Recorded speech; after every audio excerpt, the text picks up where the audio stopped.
Hey guys, it's Kit and Derek, and this is not the League Manager Note of the Week. Actually, this is just a video we wanted to do. We're going to be talking about waiver wire / free agency pickups this year. Obviously by our team members and the impact they have made. It's always curious, of course, picking somebody up off the waivers or free agency, adding them to your team, taking a chance. Sometimes you're rewarded, sometimes you're not. But it's always fun, of course, I think, when you add somebody and they just go out there and kill it. And you can say, I told you so, and they make a game-changing impact. They make an impact on your team. They're your starters. They're killing it for you. We're going to go over some of the people that have done that this year and sort of give our opinions on whether we thought that would happen, where they think they'll go from here. Before we jump into that, I just want to maybe interject some stats that through all the leagues that I've played, and this is my personal opinion, this isn't actual fact. It's a fact of my opinion.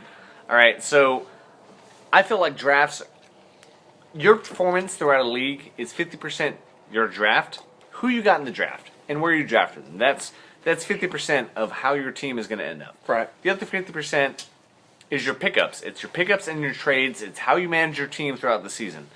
All right, only 50% happens on one day of the year.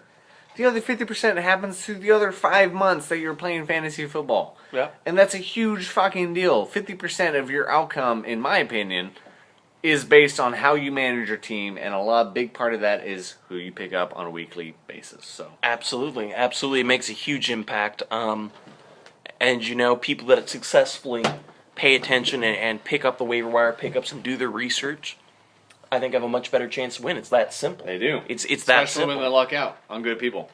Hey, sometimes you have some duds, sometimes you don't, and that's what we're sort of go after, and maybe they're impacting our opinions on it. So we're going back. We pulled the entire league history. We're going to go over the big names that you may not know were a waiver wire free agent pickup. First, I think we'll start off with Sean Moreno. Obviously, Denver running back.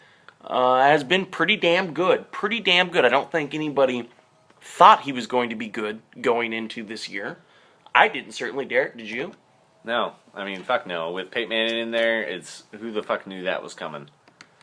And I think that was the general consensus. I don't think any of us really expected him to come out and do what he's done. Just to break down some stats for you that might be interesting.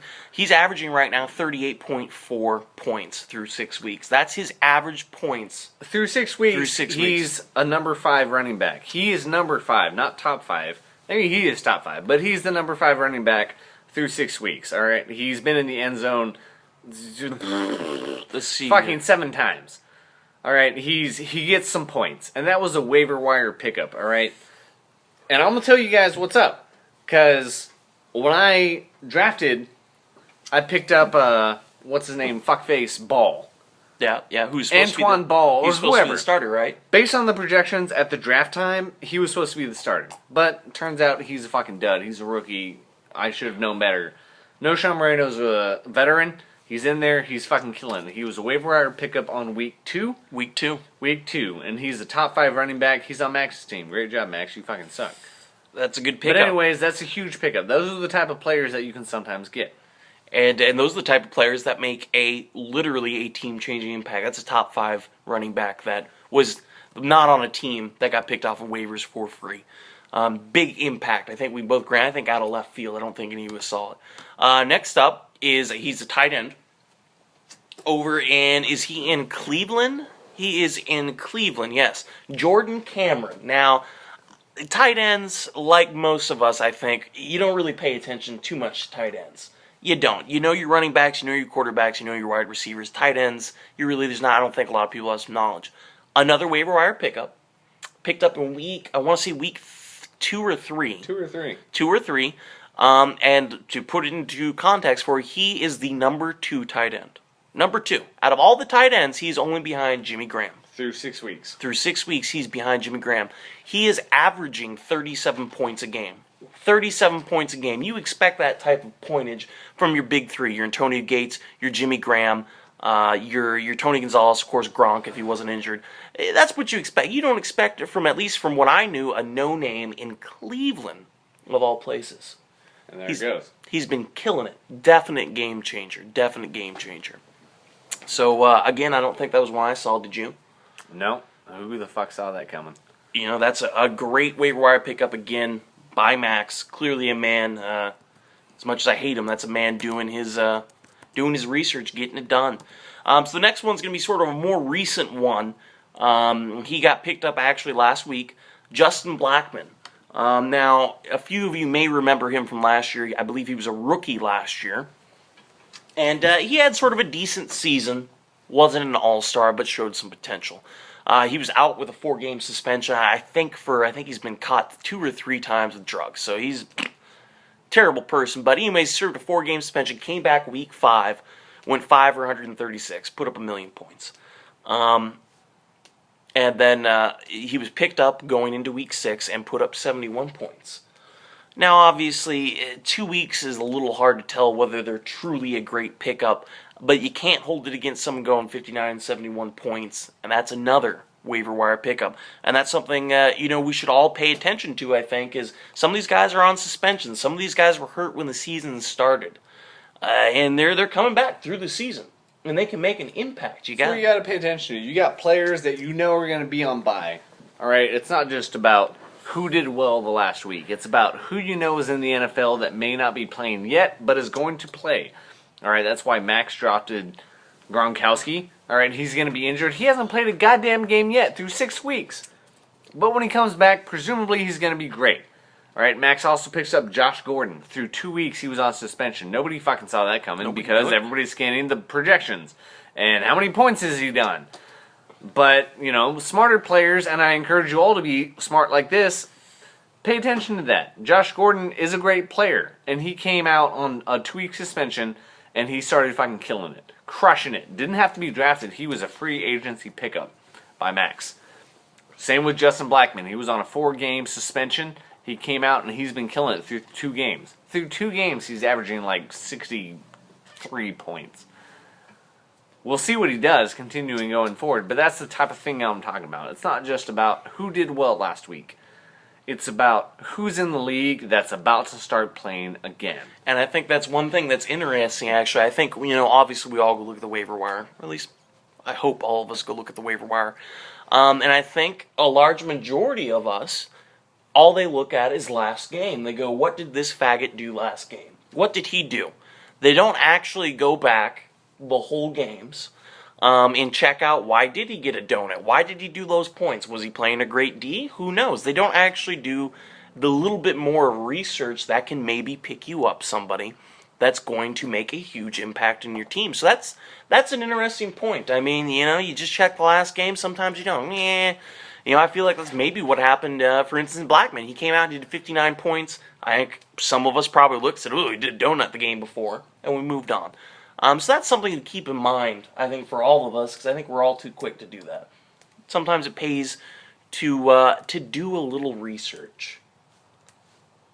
Yeah, definitely. I mean, know who your players are, know who's in the league, know who's going to start playing again, know who's on injury, know when they're coming back.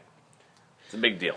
And I think that leads us into our next point now. We don't have any examples. Well, we do have one, but I think he's unproven yet. But another good example is, I know to a certain degree, a lot of us do this, I think, on defenses. By, week-to-week matchups. Either your defense out on your defense, I'm using an example. Your defense has a shitty opponent, they're on a bye. So you pick up the best matchup that you can. You do matchup to matchup. I think a lot of players in this league have done that. They've played matchup players. They've maybe taken their starter out and picked up a guy and said, you know what? I'm going to play him. I think he's got a good matchup. I think he's going to go out and kill it.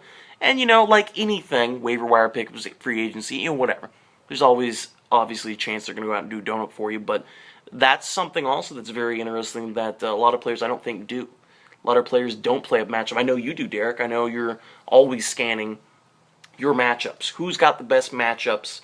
Who can I add to my roster that maybe has some good matchups coming up that I can maybe sneak in there?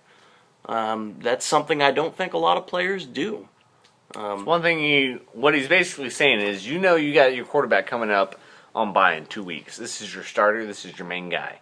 All right, so maybe before the week that your quarterback's on bye, maybe you want to pick up who you think is going to be playing best at that bye week. And you want to pick him up maybe 2 weeks before. So you make sure you got the right best fucking matchup that week. You got that guy ready to slot in right at the time that you need him. Don't Yeah. wait till the week of. Because at the week of, he might get picked up by somebody else. Let's say you're doing pretty well. Somebody with a lower, with a higher waiver order is going to get him before you. If they're watching their projections, because really everybody fucking picks up people on projections. So you gotta pay attention. You gotta plan ahead. You gotta know when your people are going on by. You gotta pick up these people beforehand. Yeah, and that then leading into that, sometimes, picking up the hot hand obviously can backfire. I think we saw that with Eddie Royal earlier this year. Somebody picked him up after he blew up for 2 games. He's done dick. Sometimes it's not just about picking up the hot hand. It's about, seeing a guy do a real good game. And maybe he has a donut the next week, but maybe you go back and look at some upcoming matchups. Maybe you do a little research on the team, see what's happening.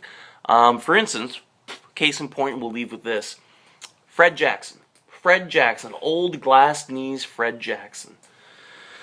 Waiver, or was he a free agency pickup? Yeah. He was a free agency pickup. Was not drafted. Over there in Buffalo, obviously, with CJ Spiller. And I think, what is he ranked? Is he a number 5 running back? No. Was he? I think up until like a week or 2 ago, he was in the top 10. Not just 9 or 10, but in the top 10. And that was a hell of a pickup. So case in point, it goes to show you got to be paying attention. You got to do your research. I think a lot of us discounted Fred Jackson because of what we knew of him, and we weren't necessarily paying attention to a few of his early games. We started shining. We could have done a little bit more research. As it is, somebody picked him up and played him, and ended very well.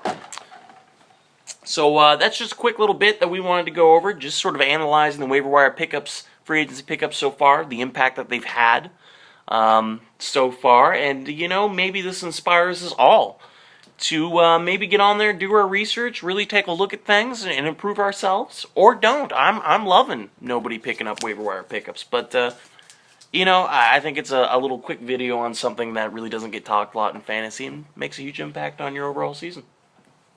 Right. So